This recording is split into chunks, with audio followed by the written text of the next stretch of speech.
Je ne peux pas entendre dire pour moi Saint-Esprit. Je suis en train de terminer déjà. Dis après moi Saint-Esprit. Vous savez pourquoi? C'est lui en train de dire. Lorsque le consommateur viendra, il vous enseignera toutes choses. Et il vous rappellera tout ce que je vous ai prescrit. C'est lui qui a le Saint-Esprit de Dieu. Il est enseigné. C'est lui qui a le Saint-Esprit de Dieu. Il ne porte pas une puissance en lui, mais il porte Dieu en lui. Les chrétiens n'ont pas compris. La Bible dit que vous êtes des dieux sur la terre, mais vous mourrez comme des hommes. Alors la Bible est en train de dire, oh, en réalité dans l'homme, ce n'est pas la chair. En réalité dans l'homme, ce n'est pas la veste que je porte. En réalité dans l'homme, ce n'est pas les foufous. En réalité dans l'homme, ce n'est pas les français que nous parlons. Mais en réalité dans l'homme, c'est l'esprit. Alléluia. Car c'est l'esprit de Dieu qui vivifie. C'est l'esprit de Dieu qui fortifie, qui conduit. Alléluia. C'est quand tu as l'esprit de Dieu que tu peux te rencontrer un jour avec les diables, comme Jésus. Il nous quittait de la montagne. Jamais faisant. Il rencontre le serpent. Les diables avaient compris que cet homme avait faim. Ils avaient compris que cet homme avait faim. Il a passé de le Fils de Dieu. Comme cette pierre en pain et mange. La réponse de Jésus ne m'intéresse pas. Mais la chose qui m'intéresse, qu'est-ce qui avait poussé Jésus de répondre de la sorte? Ce qui avait poussé de répondre de la sorte, c'était le Saint-Esprit qui était en lui. Car le Saint-Esprit n'a pas faim. Alléluia. Le Saint-Esprit n'a pas faim. Le Saint-Esprit mange des repas que les hommes de la terre ne peuvent pas manger.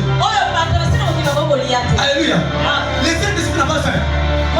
Déjà, quand un homme est en prière, quand un homme est dans le jeûne, quand un homme qui est dans les secrets, il est en train de se fortifier.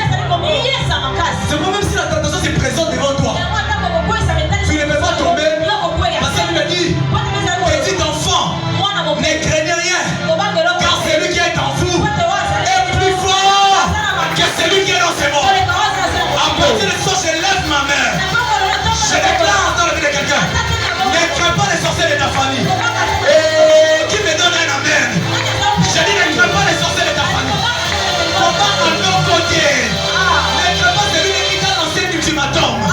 Il dit que toi tu vas mourir demain. Ne crains pas ces gens-là, car celui qui est en toi est plus fort que celui qui est dans ses morts. Écoute-moi, je suis en train de dire ces choses pour que tu prennes conscience. La Bible dit, tant qu'un héritier demeurera enfant, il ne diffère pas d'un esclave.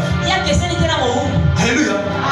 Oh, quitter la dimension de l'enfant pour atteindre la maturité qu'on parle, ce n'est pas le fait de grandir.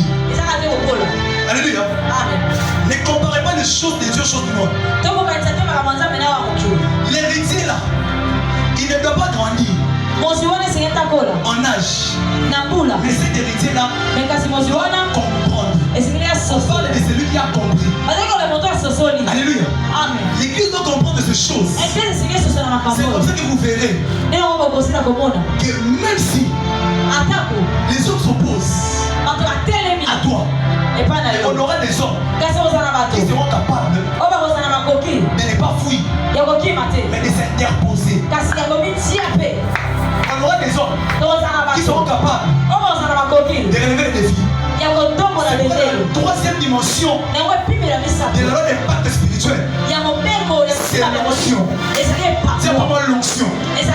C'est pour moi l'onction. Vous savez, l'onction, c'est une capacité surnaturelle. L'onction n'est pas donnée à tout le monde. Mais un homme qui a l'onction, c'est un homme qui est choisi dans le ciel. C'est-à-dire que ce jour-là, Dieu était assis avec ses anges. Dieu était assis avec les hommes du ciel.